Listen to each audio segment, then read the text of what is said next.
ہم تو ڈائریکشن لیس جو ہے اس وقت سچویشن کا شکار ہیں. سب سے بڑا مسئلہ یہی ہے کہ کوئی بھی اس چیز کو سمجھ ہی نہیں پا رہا کہ آگے کرنا کیا ہے. خود مطلب آپ کسی کو دیکھیں, حکومت کو دیکھیں یا اپوزیشن کو دیکھیں, خان صاحب تھے, انہیں یہ سمجھ نہیں آ رہی تھی کہ انہوں نے کیا کرنا ہے. انہوں نے اپنی دونوں صوبائی اسمبلیاں توڑی اور اس کے بعد کہتے ہیں کہ جو وزیر اعلیٰ آیا ہے وہ ہمیں قابل قبول نہیں ہے. بھائی آپ کا اپنا وزیر اعلیٰ تھا نا, آپ کو توڑ کے فائدہ کیا ہوا اس کا؟ آپ نے پلس مائنس کیا ہی کچھ نہیں ہے. ابھی جو ہے جو حکومت تھی انہیں یہ بات سمجھ نہیں آ رہی کہ بھائی جب انہوں نے کیا تھا جسے وہ آپریشن رجیم چینج خان صاحب کہتے ہیں یا تحریک عدم اعتماد جو پیش کی تھی, تو اس کے بعد ان کے پاس کیا ٹارگٹس تھے, انہوں نے کیا اچیو کرنا تھا, کسی کو کوئی پتہ نہیں ہے. حکومت کو نہیں پتا, اپوزیشن کو نہیں پتا, اور وہ لوگ جو ہیں جو عمران خان کو لائے تھے جب وہ پیچھے ہٹے ہیں ان سے تو وہ کیوں ہٹ رہے ہیں اور اس سے کیا وہ اچیو کرنا چاہ رہے ہیں اس کا بھی کوئی پتہ نہیں ہے. باجوہ صاحب گالیاں کھا کے چلے گئے, وہ پیچھے ہٹ کے سوچ رہے ہیں کہ کیا کریں اب. اس وقت ان کے ہاتھ میں بھی کچھ نہیں ہے. ہر ایک جو ہے وہ یوں سمجھ لیں کہ ہوا میں معلق ہو کے سارے بیٹھے ہوئے ہیں, کسی کو سمجھ نہیں آ رہی. وہ جسے کہتے ہیں اندھیرے میں ٹامک ٹوئیاں. کوئی اس کا سر حل بھی موجود ہے یا ہم مطلب مایوسی تو ہے اور ہم کہہ رہے ہیں کہ اس میں بہرحال ایک لڑائی ہے. کوئی اصل میں دیکھیں حال ہر شے کا ہوتا ہے, لیکن اس کے لیے کوئی ول پاور چاہیے ہوتی ہے, اس کے لیے کوئی ارادہ چاہیے ہوتا ہے, عزم بالجزم چاہیے ہوتا ہے. وہ یہ شخصیات نہیں ہے کہ جن کے اندر اتنا بڑے جو نا اسٹرینتھ ہو کہ وہ اس کے لیے کھڑے ہو جائیں. یہ پوری دنیا سے ٹکر لینے کا کام ہے. اس کے بغیر آپ جو ہے نا وہ تو نیچرل فورسز کے آگے آپ قیدی ہوتے ہیں, اور ٹکر لینا ایگزسٹنس کے لیے آپ کو اسٹرگل کرنی پڑتی ہے, ریزسٹ کرنا پڑتا ہے. اور وہ کوئی یعنی خاص طور پہ اس لیول پہ جہاں پہ آپ پہنچ چکے ہوں, یہ تو سر دھڑ کی بازی کا کام ہو جاتا ہے. مطلب آپ دیکھیں کہ ہماری جتنی پولیٹیکل ایلیٹ ہے, چاہے وہ عمران خان صاحب ہیں, چاہے وہ نواز شریف صاحب ہیں, چاہے وہ زرداری صاحب ہیں, ان کے بچوں کی تعلیم کہاں ہوتی ہے, ان کے علاج کہاں ہوتے ہیں, یہ چھٹیاں کہاں گزارتے ہیں, اور انہوں نے اپنے لیے جو سیف ہیون ہے, جو محفوظ جنت ہے, وہ وہاں پہ بنا کے رکھی ہوئی ہے.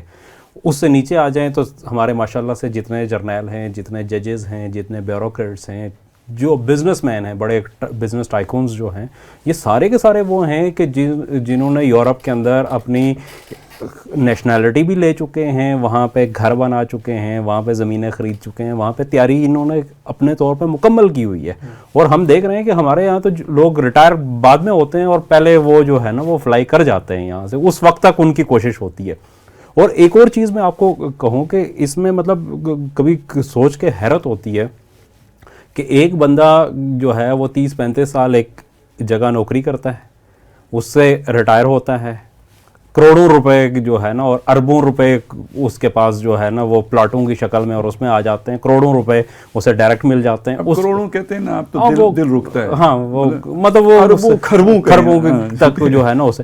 لیکن اس کے بعد بھی یہ ہوتا ہے کہ وہ پھر اگلی نوکری شروع کر دیتا ہے یہیں پہ ایک بڑے ادارے کے اندر جو ہے نا وہ اپنے بچے, بیٹیاں, بھتیجے سب کو اس کے اندر رکھتا ہے. پھر وہ اس کا جو ٹینیور ہوتا ہے 5 سال 10 سال کا وہ پورا کرتا ہے, پھر اس کے بعد ایک اور نوکری شروع کر دیتا ہے, بڑے تھنک ٹینک میں چلا جاتا ہے. یعنی کہ ہم ایک دن بیٹھے ہوئے مطلب اپنے نیوز روم میں یہ کر رہے تھے تو ہم نے آئیڈینٹیفائی کیے کوئی 23 لوگ ایسے تھے جو 80 سال سے اوپر کی عمر کے ہیں, اور وہ چوتھی جگہ نوکری کر رہے ہیں, اور وہ وہاں پہ بیٹھ کے 15-20 لاکھ روپیہ وہ سیلری لے رہے ہیں.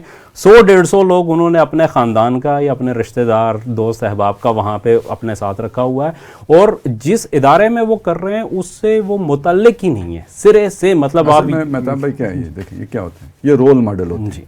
یہ میرے جو آج جو جوائننگ دے رہے ہیں نا اس کے لیے یہ رول ماڈل ہے. اسے بتایا جاتا ہے کہ اگر آپ ہمارے ساتھ چلو گے تو وہاں پہنچو گے, ٹھیک ہے, اور کوئی اصول پر اور اخلاق پر اور وہ ضابطے پر اور وہ اپنے جو رائٹیس وے اس پہ, تو پھر وہ اس کا بھی انہوں نے نشان عبرت رکھا ہوتا ہے, پھر وہ ہو گئے, ٹھیک ہے نا.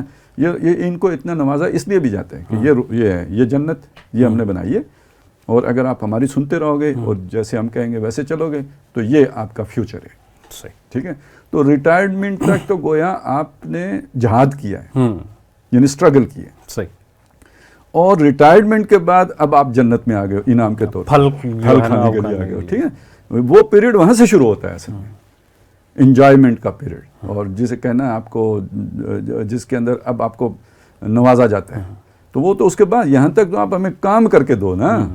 یہ جوانی کا دور ہے تو اللہ تعالیٰ بھی تو علیحدہ پوچھے گا نا جوانی کہاں لگائی اور عمر کہاں لگائی, یہ علیحدہ لگائی. تو جوانی آپ ہمارے لیے لگاؤ تو پھر ہم بڑھاپے میں آپ کو اس کا پورا بدلہ 80 سال کی عمر تک بھی ہاں 80 سال عمر چوتھی نوکری دیں گے.